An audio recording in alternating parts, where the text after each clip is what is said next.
Thank you for talking to us. Alright, so for our next performer coming up, I would like to introduce a woman we all need to give a big round of applause for, as she is the owner of this very establishment we are currently in. And she lets us be here every month. So please welcome up Chelsea.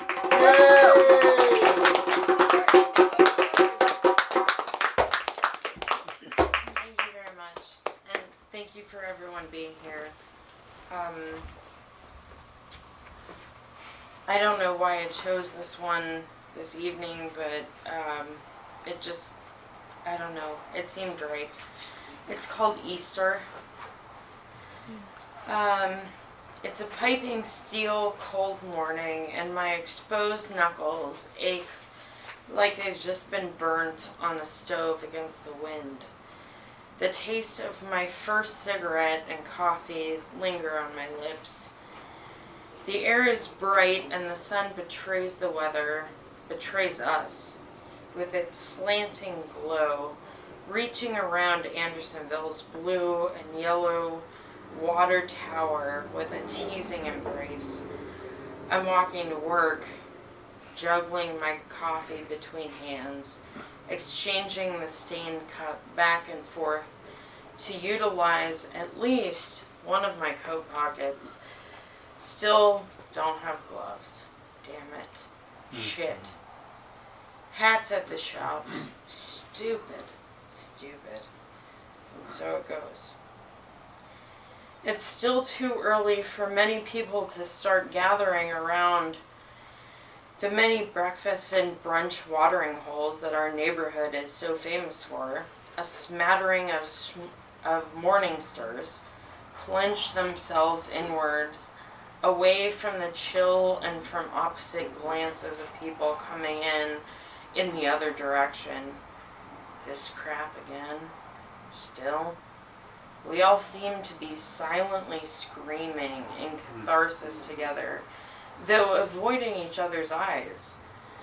It seems to be even too intolerable for dog walkers and enthusiastic stroller moms.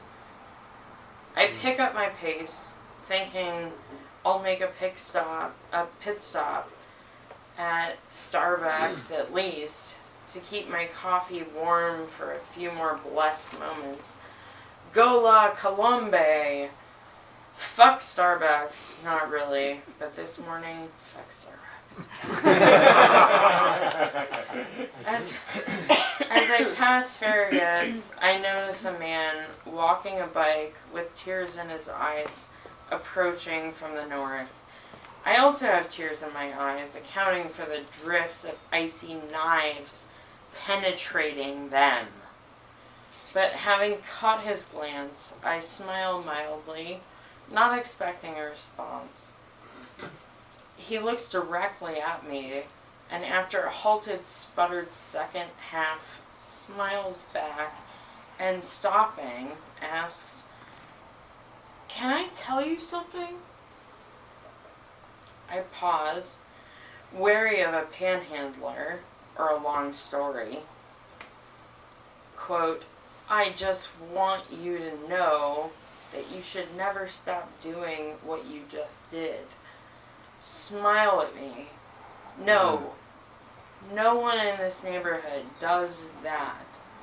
You have no idea what it's like to be a black man in this country. You're invisible. I'm 60 years old. I'm not like what they show on TV, miss. You took a second to smile at me, and that gives me hope." End quote. And I said, "Thank you. Of course, you just made my day."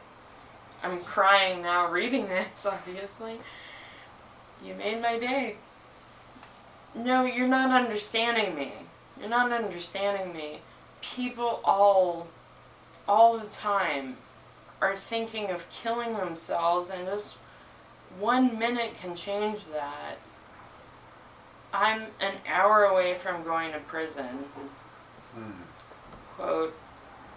I thought he was being metaphorical, as it's been shown to me that every black man should fear that they, at any second,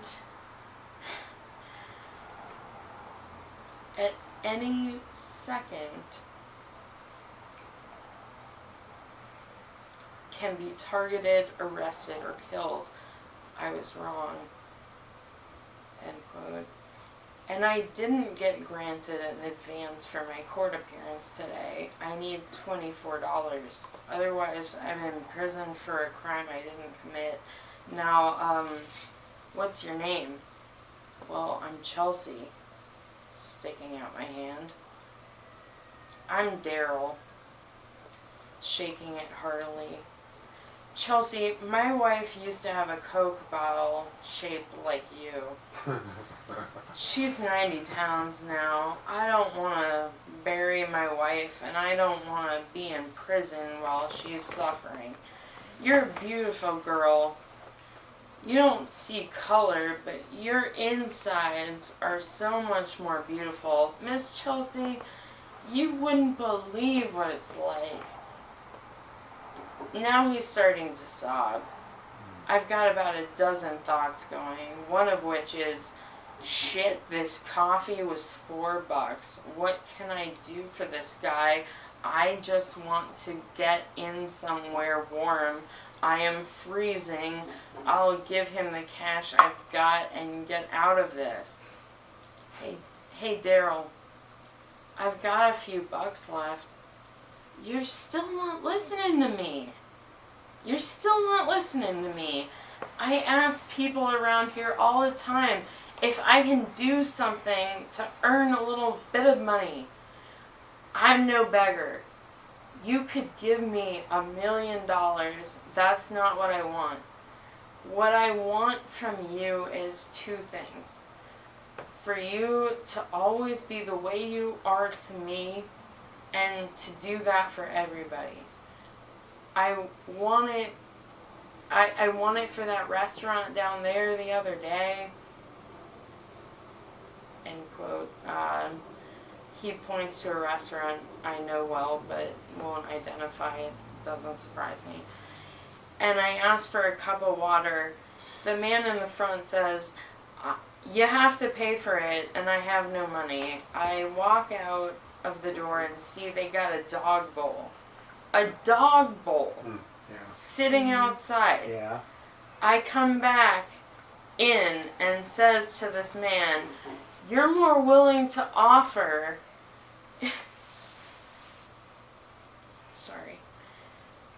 you're more willing to offer water to a dog than a human being. This lady follows me outside after and asks if she can buy me some water. I says to her, ma'am, I don't want anything from you. I just want to be treated like an actual person.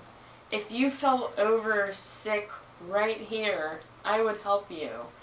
I'd wipe your butt if you needed it.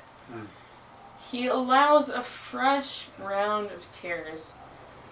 Everyone walking by of us just sees you, but they don't see you.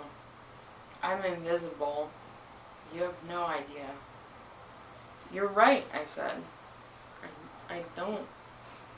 But can I have a hug? Gripping me tighter than I had expected, we stand there holding each other for I'm not sure how long.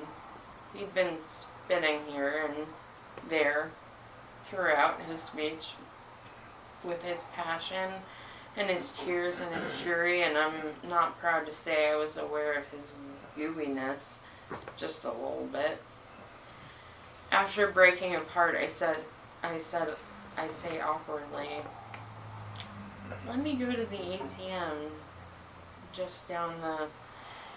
Now we're talking. His laughter matches with his sobs and his nose starts to stream profusely. He hugged me again. taken slightly aback by his fervent statement that I could have offered him $1 million or something and he would have turned it down. The moment falters and it dawns on me that Daryl could just be a really great actor. And I'm a fucking freezing chump. But I'm too deep in this now, and the dog bowl haunts me. It all haunts me. The police brutality, the unnecessary use of force, the sopping, soaking, grotesque racism that I'm sure this Daryl person and all of those of color experience nearly every moment of every day of their every fuck. It's all a little much. It's all a little much. So in the end, Daryl got his $24 and I got this morning and this story. To me, it's worth it. All right.